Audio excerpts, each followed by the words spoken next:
নমস্কার বন্ধুরা, আমি দেবাশিস ট্রি লাভার্স চ্যানেলে আপনাদেরকে স্বাগত। বন্ধুরা, আজ আমি আপনাদের সঙ্গে যে গাছটি নিয়ে আলোচনা করব সেই গাছটির নাম হলো ড্রেসিনা মার্জেন্টিনা। এই গাছটি আপনারা খুব সহজেই আপনার বাগানে করতে পারবেন।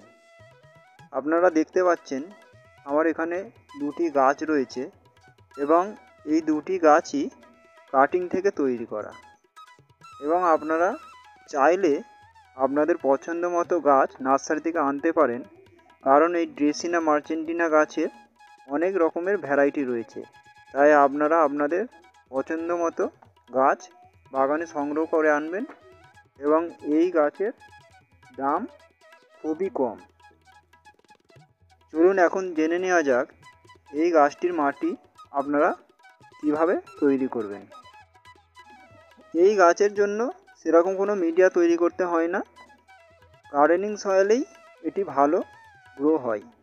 কিন্তু যেহেতু আপনারা টবে করবেন, তাই আমি বলবো আপনারা গার্ডেনিং সয়েল এবং ভার্মি কম্পোস্ট এই দুটি মিক্স করে এবং তার সঙ্গে কিছুটা মিশ্র সার ইউজ করে গাছগুলিকে রিপোর্ট করবেন।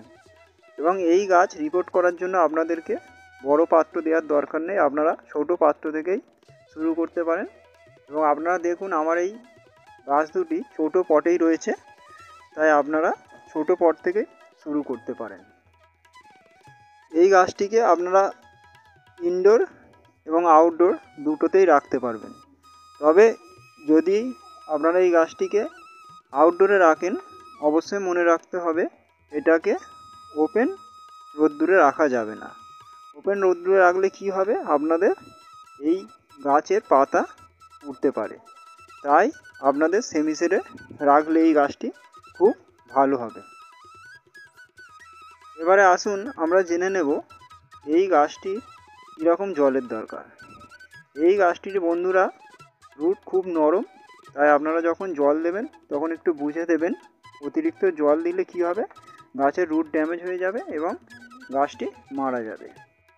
আমার এই গাছ দুটো এখন ছোট রয়েছে, কিন্তু যখন এই গাছগুলি বড় হবে তখন কি হবে, এর সোজাসুজি স্টিক উঠবে এবং আস্তে আস্তে গাছগুলো কি হবে, নিচের পাতাগুলো খসে পড়ে যাবে এবং যত উপর দিকে উঠতে থাকবে ওপরের পাতাগুলো ঝাঁকড়া হতে থাকবে। এবং আপনারা চাইলে এই গাছটিকে ঝোপালোও করতে পারবেন। আপনারা যদি পিঞ্চিং করেন তাহলে কি হবে, এই গাছটি ঝোপালো হবে। কিন্তু বেশিরভাগ ক্ষেত্রে দেখা গেছে যে সমস্ত বাগানীদের কাছে এই ড্রেসিনা মার্জেন্টিনা গাছ রয়েছে, তারা কি করে সোজা স্টিক তুলে দেয় যাতে এটা সুন্দর দেখতে লাগে। আসুন এবার আমরা জেনে নেব এই গাছটির প্রোপাগেশন আপনারা কিভাবে করবেন। এই গাছটি প্রোপাগেশন করা অত্যন্ত সহজ। আপনারা এই গাছটির ডাল কাটিং করবেন এবং সেই কাটিং করার পরে আপনারা কোনো রকম রুটিং হরমোন লাগিয়ে নিতে পারেন, কিংবা বাড়িতে থাকলে অ্যালোভেরা জেল লাগিয়ে নিয়ে সামান্য ভিজে মাটিতেই আপনারা ডাইরেক্ট এটিকে বসিয়ে দেবেন। তারপরে কয়েক মাসের মধ্যেই দেখবেন সুন্দর শিকড় বেরিয়েছে। এইভাবে আপনারা কিন্তু এই ড্রেসিনা মার্জেন্টিনা গাছের খুব সহজে প্রোপাগেশন করতে পারবেন।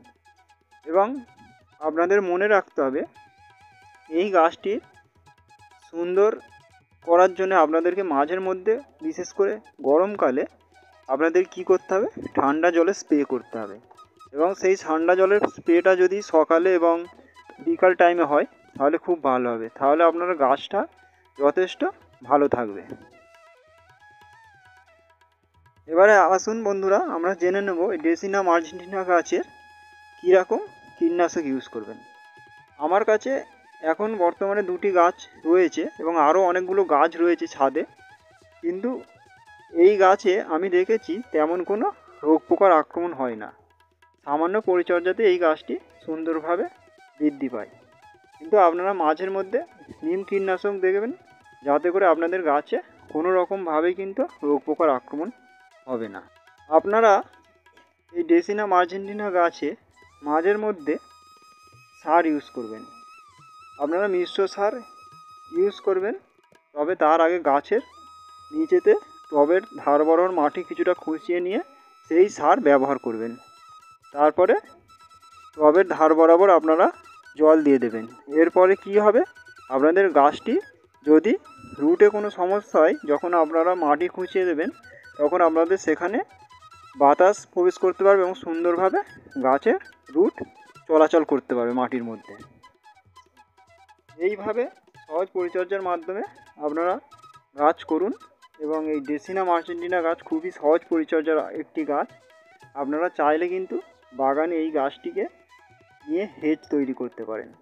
আপনারা বাগানের ধার বরাবর এই গাছ লাগালে সুন্দর শেপ নেবে। তাই বন্ধুরা, আপনারা যারা আমার এই ট্রি লাভার্স চ্যানেলের নতুন আছেন তারা আমার অবশ্যই চ্যানেলটিকে লাইক করবেন, শেয়ার এবং সাবস্ক্রাইব করবেন।